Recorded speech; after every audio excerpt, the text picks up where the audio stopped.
para perguntas e respostas aí, tá?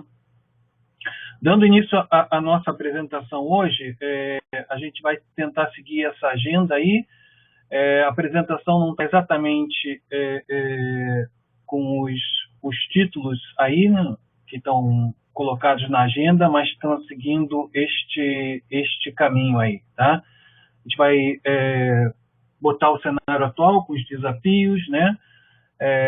A segurança interna de rede, o conceito de Internal Network Firewall, alguns requisitos, né, que a gente tem que ter em mente para implantar, né, alguns cenários de implementação. Vamos dar uma olhada rápida de como a instalação, né, no modo transparente, né, que é o modo que a gente normalmente utiliza para segurança interna, e algumas vantagens da tecnologia Fortinet. Bom, os desafios, né? Como é que a gente coloca os desafios? O que foi observado aí durante os anos de 2013 e 2014, né? A gente viu nomes de grandes corporações na imprensa, esses nomes associados a vazamentos de dados, né? Dados confidenciais da corporação, dados confidenciais de clientes dessas corporações, né? Existe uma estimativa que aproximadamente 100 milhões de clientes tenham suas informações de cartão de crédito roubados, né? E essas organizações, elas são grandes, elas têm times de segurança dedicados, eles têm parte do seu orçamento dedicado à segurança. Bom, isso vem mostrar para a gente que ninguém está 100% protegido, né? Por mais que use a tecnologia mais recente, por mais que tenham os profissionais mais qualificados, nenhuma empresa no mundo está 100% livre, né, de sofrer um ataque, né? A gente vê casos aí como JP Morgan, Home Depot, né, ambos nos Estados Unidos. Eu botei um terceiro aí para um banco na Coreia, né, que fornece financiamento aos coreanos lá. Bom, esses são alguns exemplos, né? Existem muitos outros, né? E juntamente com esses exemplos, a gente pode ver o que analistas, né, o que especialistas no mercado de segurança falam sobre isso, né? Por exemplo, o Forrester, né, fez uma pesquisa junto com a Fortinet, né, e constatou que 44% das organizações que têm projeto com Next Generation Firewall, né, estão preocupados ou adotaram esse projeto, começaram a trabalhar esse projeto depois que perceberam brechas, né, na segurança deles, né. A PwC, por outro lado, diz que 18% das organizações que eles trabalharam em 2014 sofreram penetração, né, de fora para dentro, né.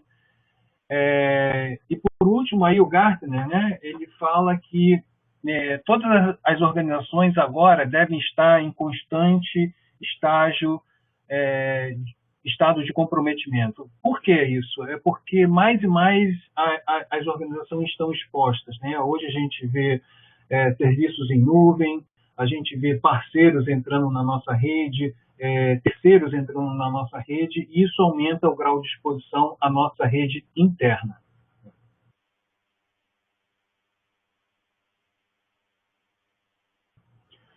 Bom, entrando um pouco mais, né, na rede interna aí,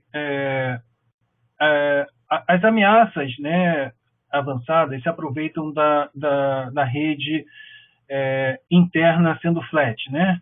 Ou seja, até bem pouco tempo atrás, a gente imaginava que a segurança era somente separar a rede interna da rede externa, ou seja, a internet, né? Então, a gente tinha uma borda, né, nos firewalls existentes, com aquele DMZ, né? E a gente controlava o tráfego que vinha de fora da rede para dentro da rede, né? E se preocupava pouco com o tráfego que rodava dentro da rede, né? Então, como eu falei, a exposição da rede interna hoje, né, através de parceiros, através de terceiros que entram na rede, até mesmo de credenciais que são roubados, né, tornam as redes internas não mais seguras como a gente pensava anteriormente, né? Bom, então existem várias maneiras, né, de acesso à rede interna. A gente pode trabalhar com parceiros, pode trabalhar com contratados, né?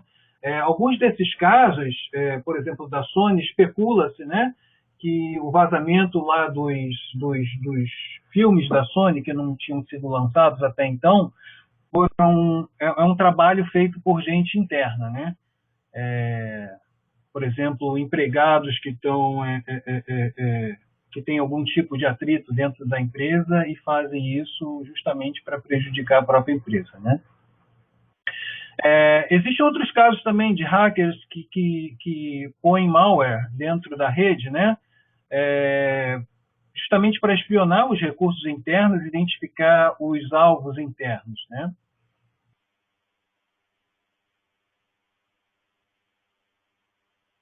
Bom, a gente pode, do lado direito aí da figura, né, a gente pode, para fins de ilustração, né, generalizar de forma que um ataque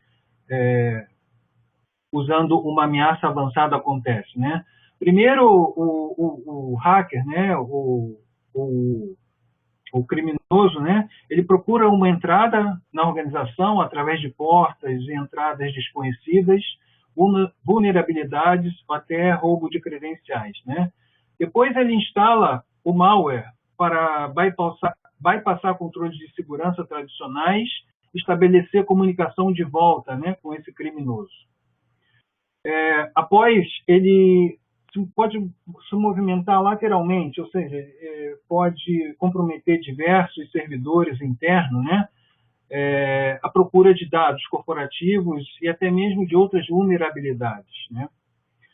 Uma vez que ele encontra, né, um sistema vulnerável que hospede dados corporativos ou dados de clientes, esses dados podem ser exportados, né, de volta para o criminoso que está fora da rede corporativa, né? E o criminoso pode persistir, né? E pode se transformar internamente, pode mudar de uma ameaça para outra, não sendo detectado, né? Então a gente está vendo que muitas das atividades ocorrem na rede interna, né? Então, se nós considerarmos que a rede interna é segura, nesta análise aqui, a gente está sendo levado a uma ideia errônea, né? Então, a ideia de Internal Network Firewall surge justamente desse cenário, né? Ou seja, muitas vezes o tráfego está na rede interna, mas mesmo assim é um tráfego que pode comprometer a segurança, né, corporativa.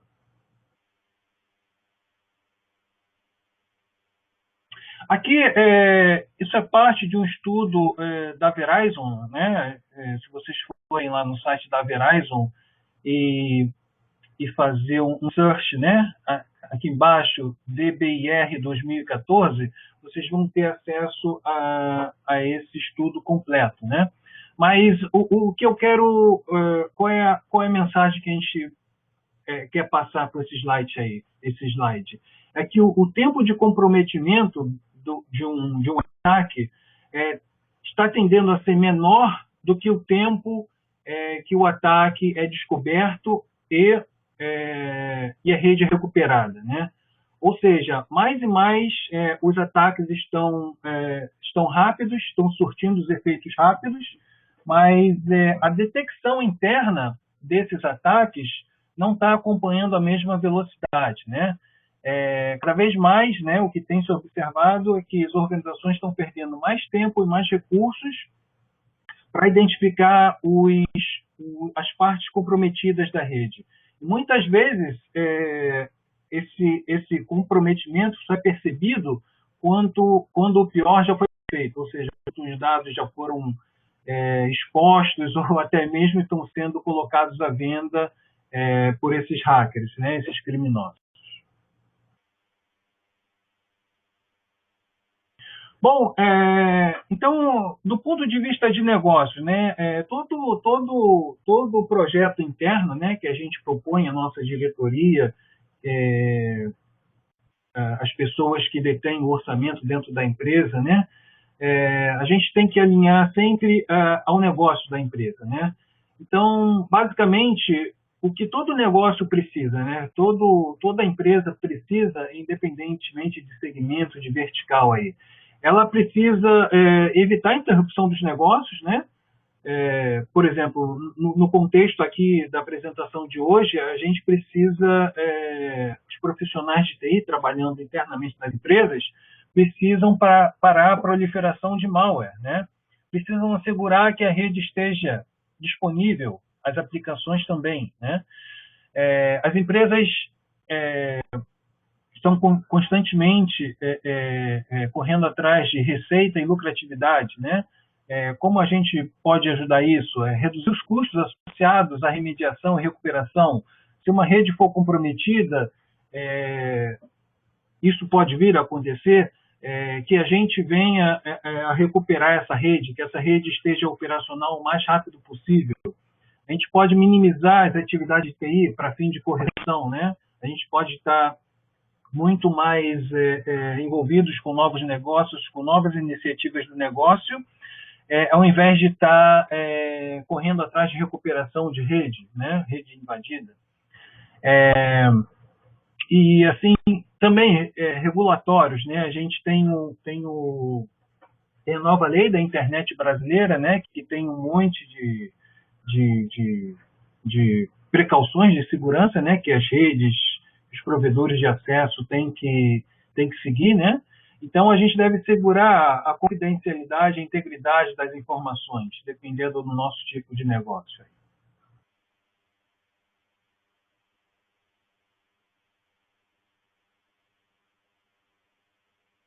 Bom, de maneira geral, a gente pode dividir a questão de segurança em 3 camadas, né? A camada de borda, ou seja, aquela tradicional, que é o firewall, né? Que faz a ligação entre a rede interna e a internet, com as DMZs, com os IDS, com os gateways de antivírus.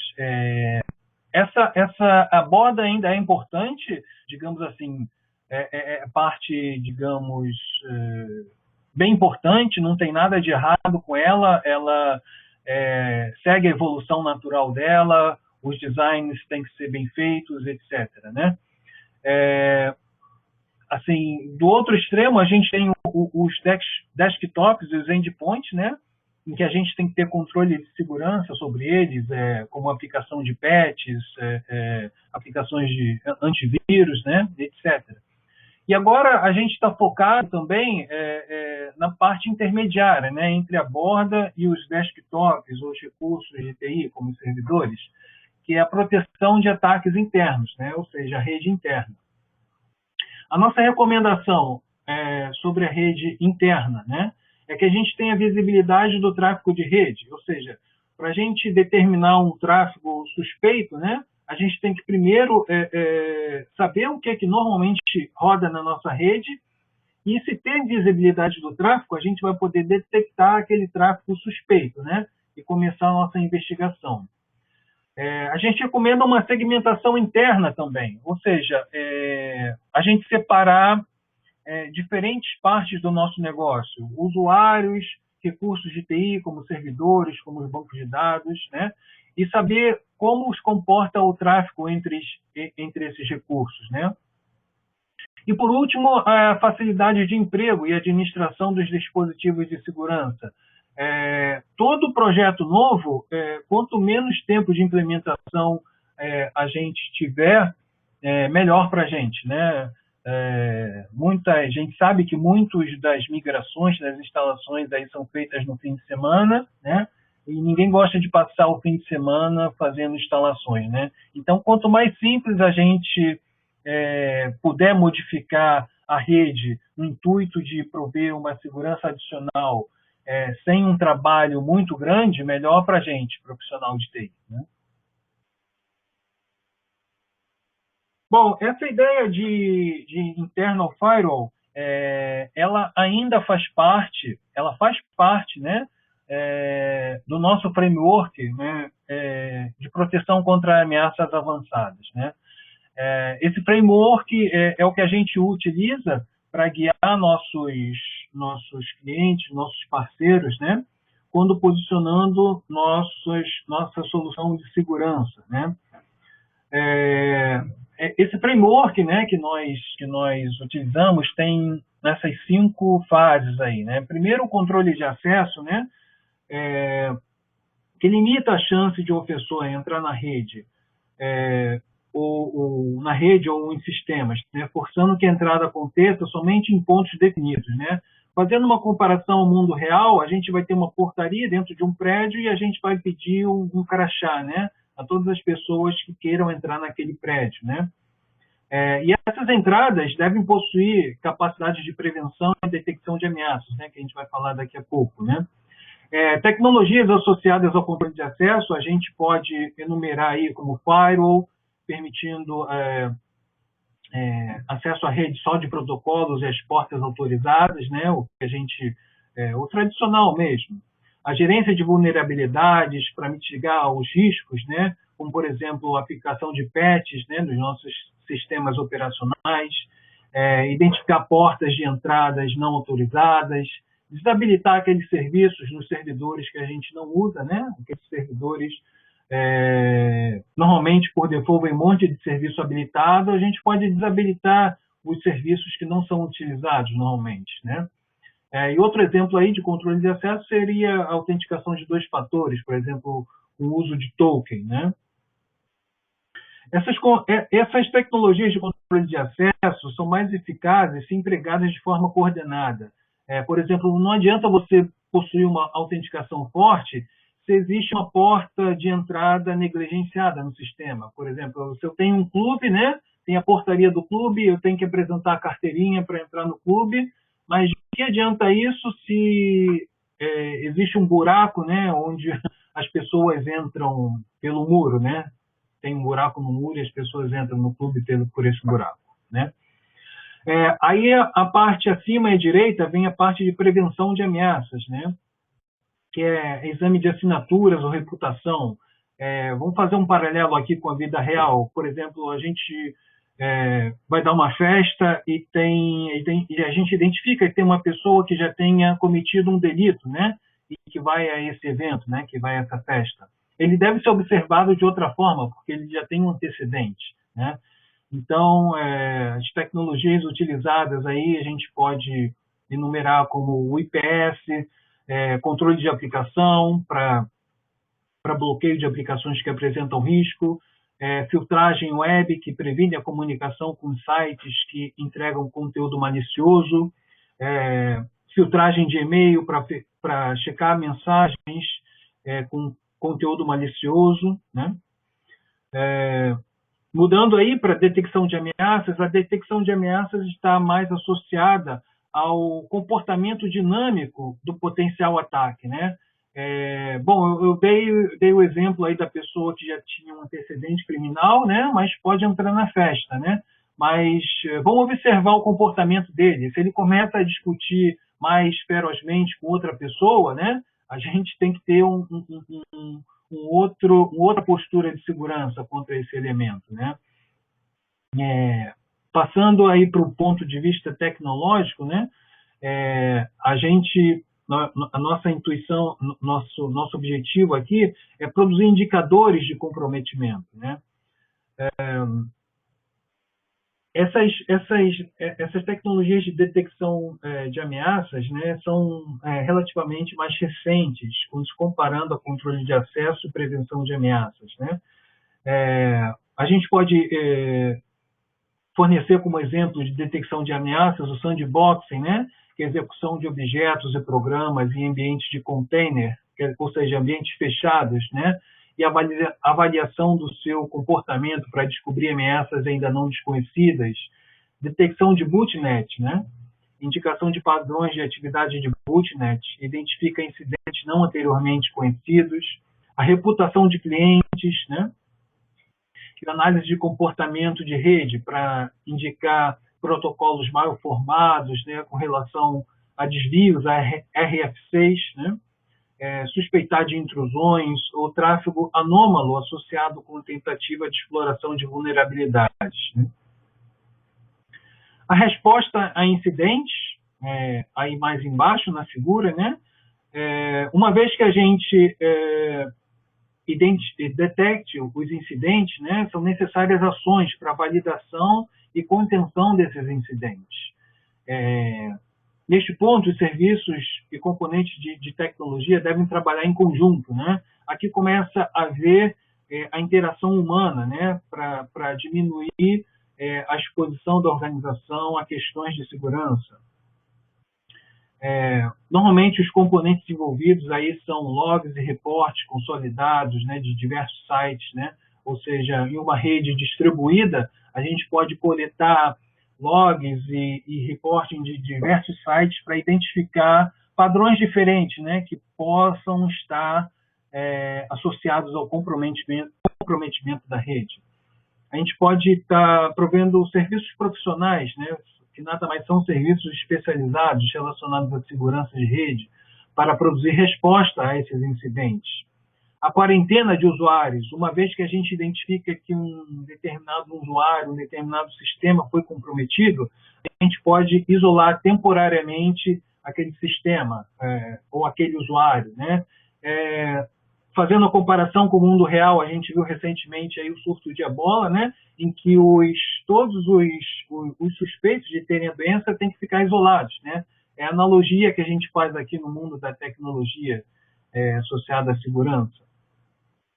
E o update de prevenção de ameaças, ou seja, à medida que o tempo passa, né, os hackers vão ficando, os criminosos vão ficando cada vez mais criativos, né, e a gente tem que acompanhar essa criatividade e criar formas de detectar, né, essas anomalias. Né.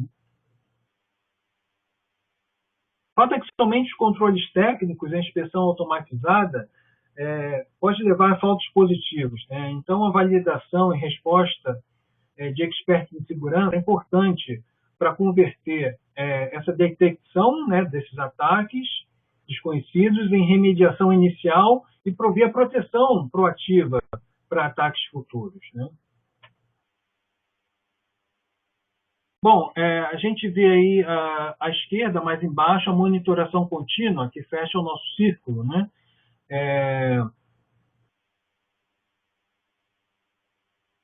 Bom, basicamente, essa monitoração contínua provê para as equipes de TI a visão de atividade em tempo real, como se fosse um dashboard, né? Ou atividade de rede, postura de segurança, reporte de segurança para fazer auditoria e segurança contra uma base de referência, né?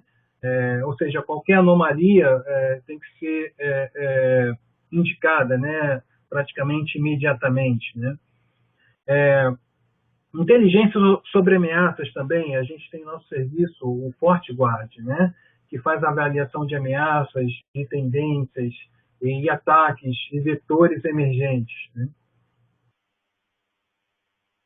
Bom, basicamente, os orçamentos, né, entre as empresas são diferentes, o tipo de negócio é diferente, né, mas a tecnologia aplicada a cada organização vai depende do orçamento do time, do conhecimento do time que opera a segurança, bem como a tolerância a riscos, né? Diferentes empresas têm diferentes tolerâncias a riscos, né? Entretanto, ainda assim, é recomendável que todas as organizações, independente do tamanho, assegure que cada uma desses componentes seja coberta, né? Cada uma dessas etapas, né? Assim, no ciclo de vida de segurança, seja coberta, né? Que eles trabalhem em harmonia entre eles, como parte de uma defesa coordenada. Bom, vamos partir para a definição um pouco mais especializada de Internal Network Firewall, né? Qual a ideia por trás do Internal Network Firewall, né? Primeiro, ele completa a proteção, né? Nós vimos a proteção de borda, a proteção de endpoint, né? E agora a gente vai fazer uma proteção rede interna, né? O que a gente chama de inside out, né? Contra principalmente a exportação, né?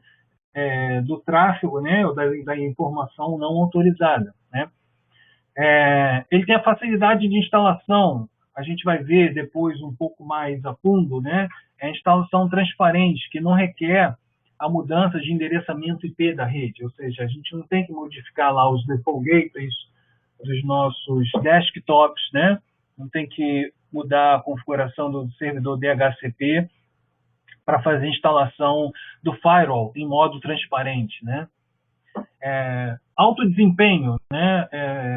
Normalmente a velocidade, né, das LANs, né, são muito superiores à velocidade que a gente vê na WAN, né? E para um firewall ser instalado na WAN, na LAN, desculpa, e ainda permitir o desempenho satisfatório das aplicações, né? E assegurar aí a satisfação dos clientes, né? Para que isso aconteça, o firewall tem que operar em velocidades grandes, né? Em velocidades consideráveis, né? Prover a gerência centralizada, ou seja, se você tiver com sistemas, né, do mesmo fabricante, e preferencialmente da Fortinet, você vai ter uma gerência centralizada, tanto dos firewalls de borda, quanto os firewalls de rede interna, né? A gente pode consolidar todo esse reporting, toda essa gerência centralizada com FortiManager, com FortiAnalyzer, né? E tem a visibilidade da rede, como eu falei, quanto mais a gente tiver visibilidade da rede, quanto mais a gente souber o perfil de tráfego da nossa rede, né? Assim que houver um tráfego suspeito, né? A gente vai poder identificar e começar uma investigação mais minuciosa do ambiente, né? Vamos perder menos tempo para iniciar a nossa atividade de uma possível mitigação. Bom, aqui um outro cenário de emprego de firewall da rede interna. Na parte de cima a gente tem o firewall de borda, né? A maioria dos firewalls instalados na borda, ele trabalha com velocidades mais baixas, quando comparando com os firewalls de rede interna, né? A gente pode colocar aí o Next Generation Firewall e o UTM, são implementações comuns, né, desse firewall de borda. Normalmente a conexão com a internet é mais baixa, né, quando se compara com as velocidades de rede local, né? E na parte de baixo a gente já vê o emprego do firewall interno, né? O firewall interno pode trabalhar em velocidades bem maiores, né, que um firewall de borda, né? Que são empregados esses firewalls internos para proteger ativos selecionados, como aplicativos ou usuários que não têm os últimos patches de segurança ou até mesmo o banco de dados. Bom, esse quadro, ele não é uma definição, digamos assim, mais formal sobre firewalls, né? A gente não quer aqui prover uma nova definição, uma regra geral para a definição de firewall, né? Apenas para posicionar o internal firewall, né? O firewall de rede interna com relação a outros conceitos que a gente já tem em mente, né? Então, a gente tem o Next Generation Firewall, e a gente tem para cada propósito, para cada onde é feita a localização do equipamento, o modo de operação, os requisitos de hardware, os componentes de segurança e componentes adicionais aí, né? Então, o internal firewall, ele tem algumas diferenças conceituais em relação a outros firewalls, né? Mas, digamos, ele se insere perfeitamente nessa nomenclatura aí, tá? Então, a gente pode ver, por exemplo, o UTM mais voltado aos sites remotos, onde a gente tem uma integração maior com clientes, né, com usuários finais através de tecnologias de rede sem fio, por exemplo. Por outro lado, a gente vê firewalls voltados o ambiente de operadores de serviços de telecomunicações, que são o CCFW, né? A gente vê firewalls que podem ser aplicados em data centers, né? Tem uma alta densidade de portas, alta velocidade também, enfim. Esse quadro é mais para posicionar a gente como o firewall interno se posiciona, né? Como ele se diferencia em relação a outros, né? Que nós já conhecemos. Aqui o modo de emprego de firewall, né? Basicamente, a gente pode aplicar o firewall de 3 diferentes maneiras, né? O tradicional, né, que é o roteamento NAT, aquele que a gente faz normalmente na borda, né? A gente tem uma complexidade um pouco maior no emprego, né? Do ponto de vista que ele requer planejamento de endereçamento IP, às vezes envolvidos em protocolos de roteamento, né? Basicamente, função de rede é nível 3 a nível 7, né? Quando a gente faz o firewall de NAT e de roteamento, né? Pode ser aplicado um projeto de alta disponibilidade ou não, ele tem essa característica de pode ser aplicado em projetos de alta disponibilidade, prover a visibilidade de tráfego e a prevenção contra ameaças, né? Do outro lado, a gente tem o sniffer, né? O sniffer, basicamente, ele só provê para a gente visibilidade de tráfego, não provê nenhuma proteção, né? Porque nenhum tráfego pode ser impedido pelo sniffer, né? E entre os dois, a ideia é ter o firewall de modo transparente, né? Que é normalmente utilizado como opção para firewall de rede interna, né? Então, basicamente, o firewall de rede interna ele combina as vantagens de roteamento e de NAT, né? Com as vantagens do sniffer, né? Como trabalha em nível 2, basicamente, o firewall transparente, né, a gente deve ter algum conhecimento aí do ambiente de VLAN, do spanning tree, né, para fazer a inserção de forma ainda assim mais apropriada possível. Bom, outro cenário de implementação, aqui a gente está bem familiarizado com esse cenário, ou seja, tem os firewalls de borda, né, internos, né, utilizando o TM também, alô? Utilizando o TM também nos branch offices, nos sites menores, né? E uma evolução dessa topologia, desse projeto, com fins de aumento de segurança interna, seria colocar os firewalls internos, né, protegendo alguns recursos de TI sensíveis ao negócio, né? Pode ser servidores locais, pode ser um grupo de usuários, por exemplo, pontos de venda que a gente tem dentro da rede interna que não foram os quais estão sem os últimos patches, por exemplo, né? Então, o firewall interno é uma forma de proteger esses endpoints, essas aplicações internas também, inclusive do tráfego interno, né? Bom, alguns resumos, né, sobre os cenários, né? Organizações que já usam FortiGate, né? Como é que os firewalls internos podem complementar essa ideia, né? Podem complementar o grau de segurança, né? Contra aquelas ameaças de roubo de dados que nós vimos no início. Pode aumentar a proteção contra as ameaças internas e prover alguns benefícios, como a prevenção em camadas contra ataques, né? Uma vez a gente implementando o firewall interno, a gente completa aquelas 3 camadas que nós recomendamos, né? Camada de borda, a camada interna e a camada de endpoint, né?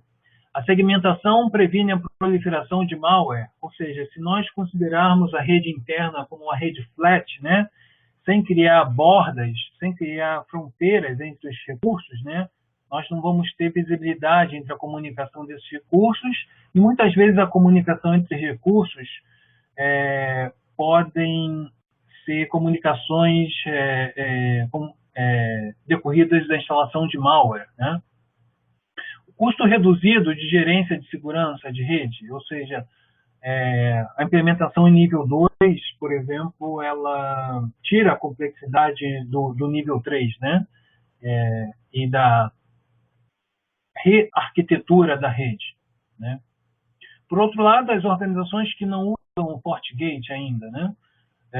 Os requerimentos têm visibilidade de aplicações, né? Antes, com os firewalls legados, né? A visibilidade das aplicações não eram tão ricas quanto são proporcionadas com Next Generation Firewall. Esse é um foco em uma das limitações dos firewalls legados, né?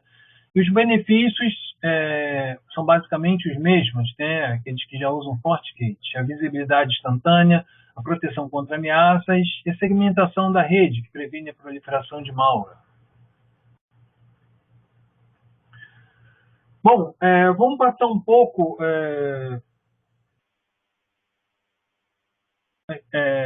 para a instalação do modo transparente no FortiGate. A gente vai ver aqui que não tem nada de muito...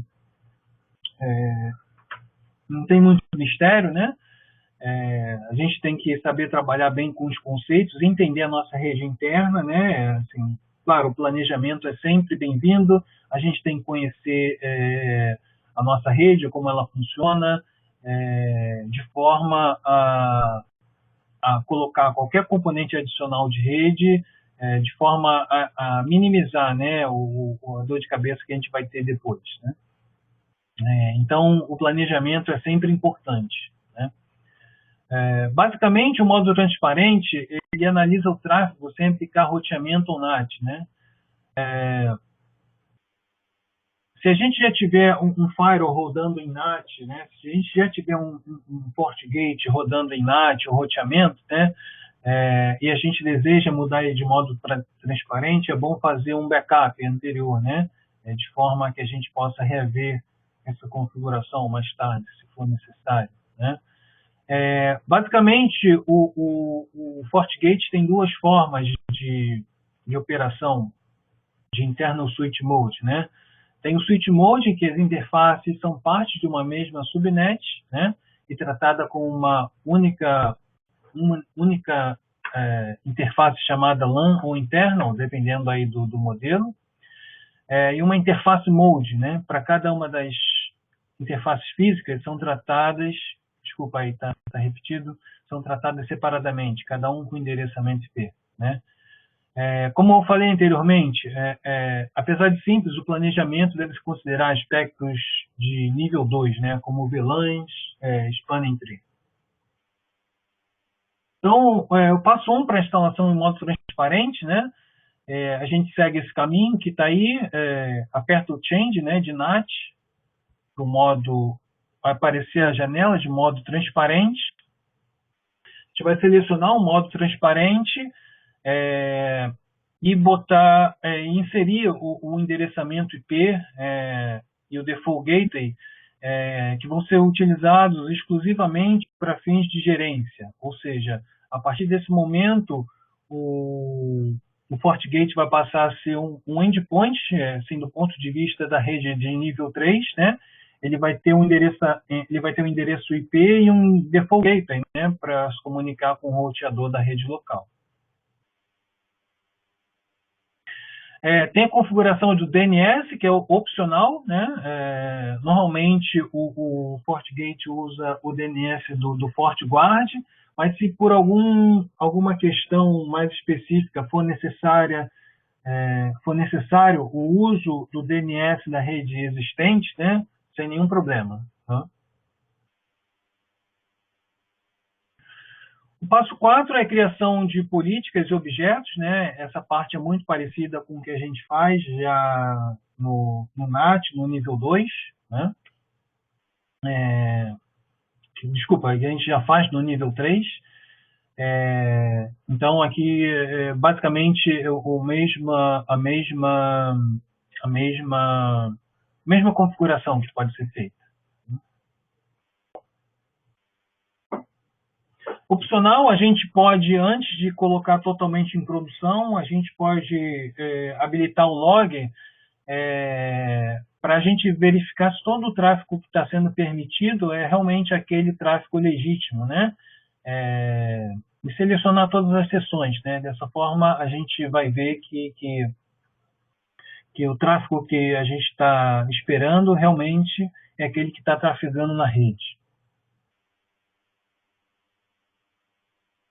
Depois conectar o equipamento na rede e verificar, né, se o tráfego está realmente sendo processado, né? Aí é um pouco de planejamento, ou seja, a gente tem que saber qual o tráfego que a gente realmente quer monitorar, né, de forma a fazer aí a configuração dos reportes, né? De forma que o equipamento mostre para a gente a informação que é realmente relevante para o nosso dia a dia aí, de operações e de projetos. Bom, algumas vantagens da tecnologia Fortinet, né? Nós temos a melhor proteção multicamadas do mercado, né? A gente vai ver alguns indícios que indicam para isso nos slides aí seguintes. Melhor proteção da rede interna. A gente tem a instalação fácil em modo transparente, né? Modo transparente, né, não requer a mudança do endereçamento IP, mas de alguma forma requer um desempenho avançado de rede em relação ao throughput, em termos de velocidade de rede. Tecnologia ASIC única, né, que proporciona um desempenho único, né, em processamento com um dos menores custos do mercado. Excelentes resultados de acordo com o NSS Labs, né? Vamos ver alguns desses resultados. Bom, desculpa, a gente está mudando aqui para inglês, mas para ilustrar, basicamente é o que toda a indústria, né, precisa de um certo grau de regulamentação para funcionar. Eu estou botando aqui dois exemplos dos Estados Unidos, né? A gente tem a FDA, né? Que, por exemplo,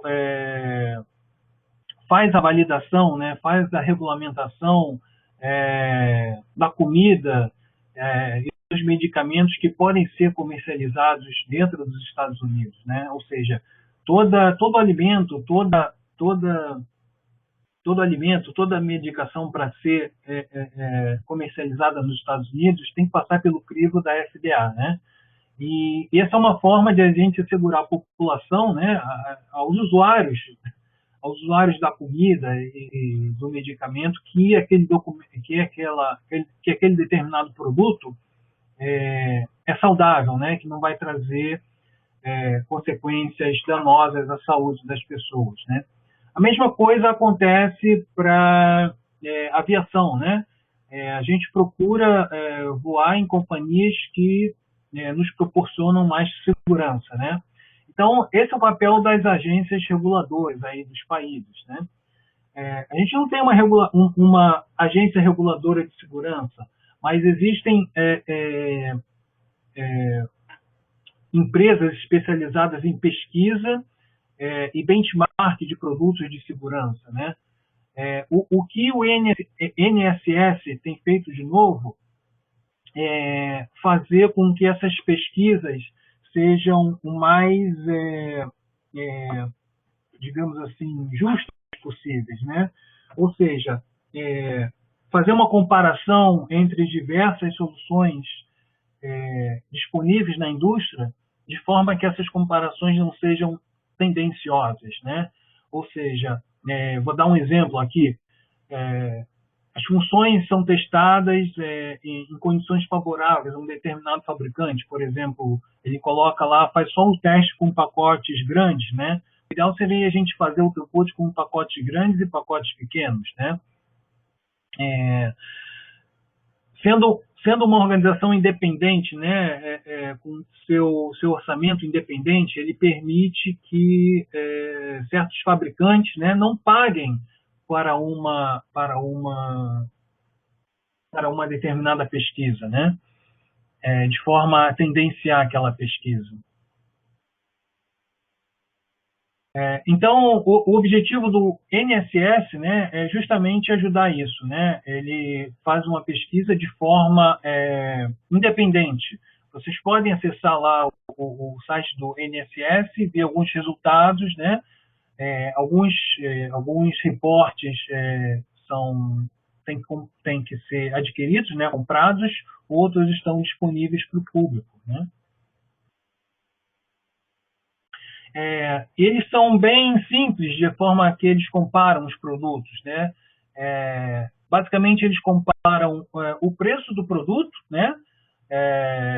Ou seja, o custo-benefício, né? A setinha aí de baixa, o melhor valor, pela melhor desempenho do ponto de vista de segurança, né? Assim, de forma direta, tem um melhor custo-benefício, né? E à medida que os fabricantes vão sendo rateados, né? Ou seja, vão tendo suas notas, né? Tanto em termos de custo, tanto em termos qualitativos relacionados à segurança, eles vão sendo classificados em recomendados, em neutros, ou aqueles fabricantes, aquelas soluções que devem ser adquiridas com algumas precauções, né? Então, assim, tendo em vista, né, os diversos fabricantes que têm submetido a NSS seus produtos, aí, a gente pode verificar que a Fortinet tem se diferenciado sensivelmente, né, em relação aos outros. Tanto a questão de desempenho, quanto a questão de, por exemplo, lidar com falsos positivos. A Fortinet tem realmente se destacado em relação a outras marcas conhecidas no mercado aí, tá?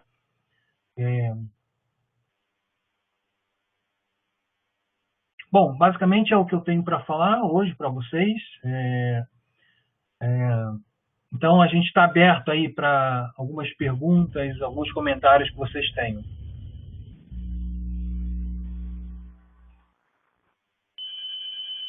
Alô? Oi, Jorge, excelente apresentação. Obrigado. Muito boa. Vamos ver aqui se temos alguma pergunta. Foi bem esclarecedor, né? Acho que não ficou nenhuma dúvida. Queria aproveitar aqui a oportunidade e essa apresentação vai ser disponibilizada em nosso site. Então, quem quiser pode estar assistindo ela posteriormente ou estar repassando aí para que outras pessoas possam estar assistindo. E também tem no nosso site disponíveis aí outras apresentações. Então, quem quiser estar assistindo as apresentações passadas, pode estar acessando o site lá e estar assistindo essas apresentações. Ô Jorge, a gente não tem nenhuma pergunta, acho que foi bem esclarecedor. Então vamos agradecer aí pela excelente apresentação, pelo conteúdo, e foi muito esclarecedor aí. Ok, obrigado, que bom. Qualquer dúvida que vocês tiverem posteriormente, encaminham aí para o Clério. Se ele não souber responder ou precisar de algum suporte adicional da Fortinet, sem nenhum problema. A gente está aberto aqui para receber qualquer questionamento que vocês tenham, qualquer dúvida, informação sobre o produto, qualquer coisa relacionada à Fortinet.